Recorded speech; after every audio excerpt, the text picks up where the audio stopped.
Blue Rose. Explode!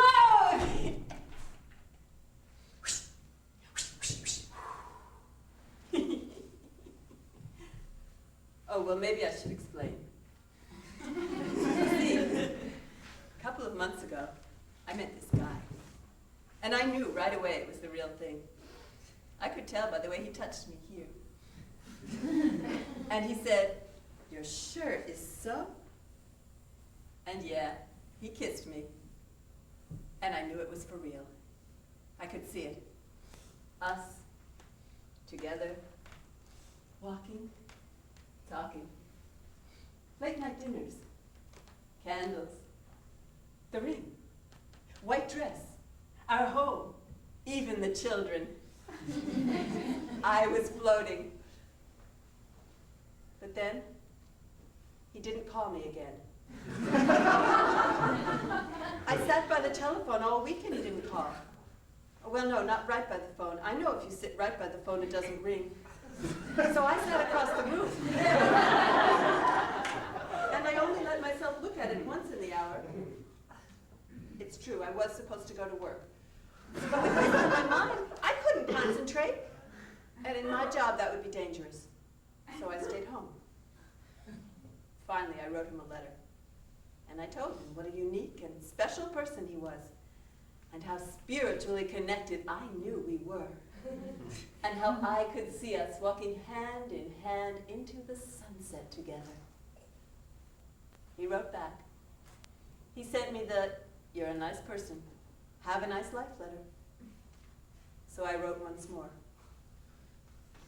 "Dear Simon, it's quite all right. I understand the situation perfectly. We each have to do what's best for us in life, and may you rot in hell." He didn't write again.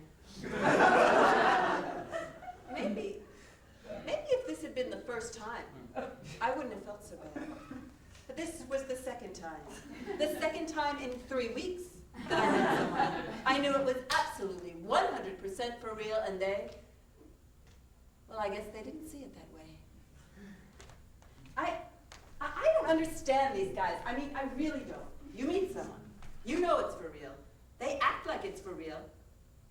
And then they don't call you again. And I think there ought to be rules. Rules of dating do's and don'ts. And I've come up with some. Rule number 1. Don't kiss someone unless it's for real. How do you know if it's real? Well, if you don't ever want to see them again, that's not real. Same goes for touching them, holding hands, or saying too many nice things. Don't do it. You can break someone's heart. Believe me, I know. Rule number 2. The telephone was made to be used. Rule number 3. On a first date, don't ask someone why they've never been married before. And don't tell them all the gory details of your divorce. And talk about no more than 3 former boyfriends or girlfriends. Rule number 4. If you think someone is funny looking, don't sleep with them. You see, after sex, we all get a little bit more talkative. And it's bound to slip out that you think they're ugly. It happened to me. I was with this guy. He looks at me and says, "You know, I usually feel bad about the way I look. I look at you, I don't feel so bad." Me. He was 60 pounds overweight. And me, I think I'm beautiful. I mean, I really think I'm beautiful.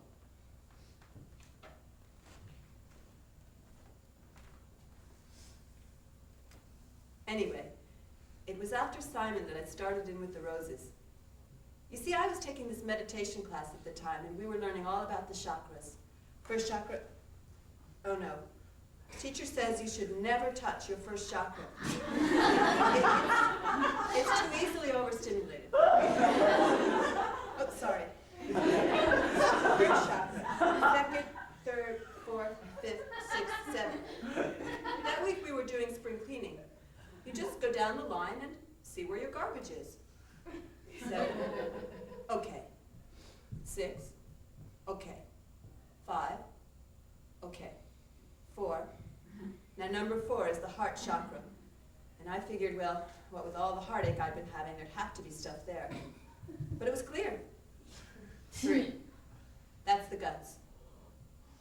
And there was Simon sitting right there. Well, teacher says, when you find your garbage, you just put it in a rose and blow it up. Now, we were supposed to go with imaginary roses, but I wanted to do it right. I wanted to use the real thing. And for me, it had to be a blue rose. I didn't know they weren't so easy to find. Finally, I found the florist that had them. Well, yeah, they were expensive, but hey, what's money for if not blowing up your garbage? So I took the rose home. But I realized I didn't know how to blow it up. I have a friend who works with explosives for TV. I figured he could tell me. I was a little embarrassed to come right out and ask him, so I thought, well, I'll skirt around the issue. See, I knew that they'd been blowing up wedding cakes for a soap opera. You know, where the ex-boyfriend gets mad when his girlfriend gets married to someone else. So he stuffs dynamite in her wedding cake and it blows up and kills her. So I called my friend. Hi, how are you? Yeah, me too. So, what's going on? Blown up any wedding cakes lately? Gee, you know, I would love to know how you do that. I mean, I probably wouldn't understand or anything, but it just sounds so fascinating. I couldn't believe my luck. He invites me down to the studio to check it out. Says they're not doing wedding cakes, but they are doing daffodils. I go right down.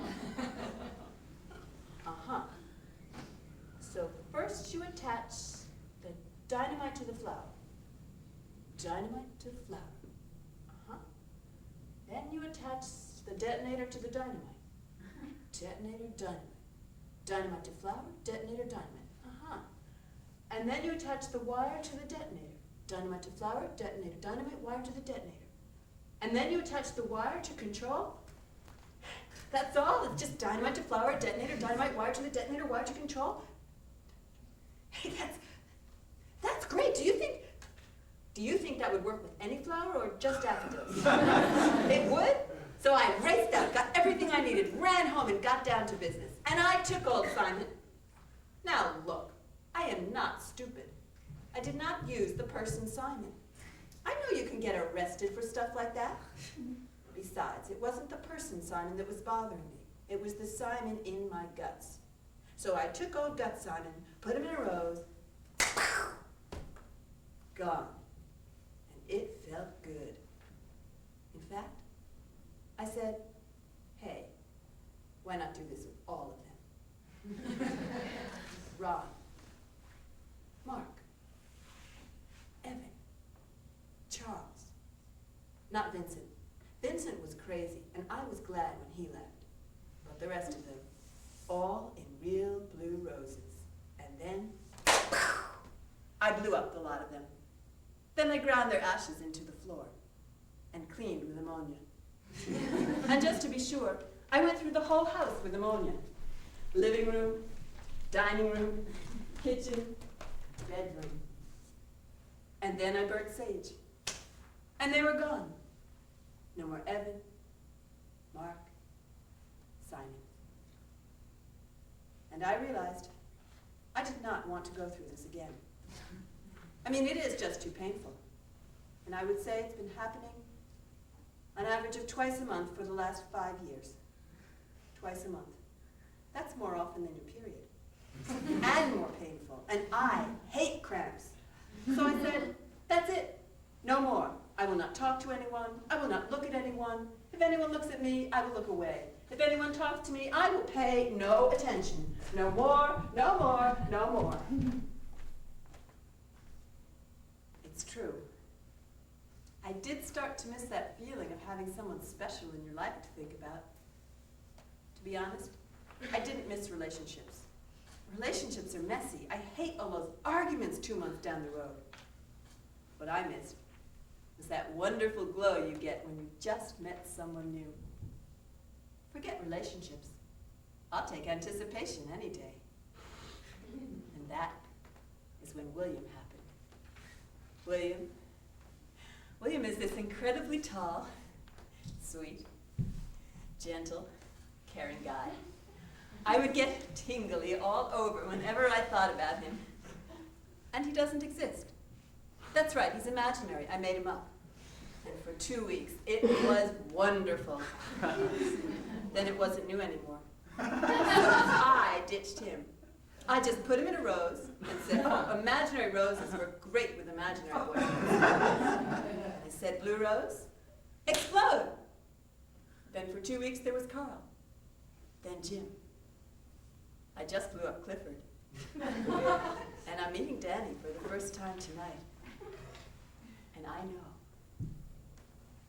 know it's going to be just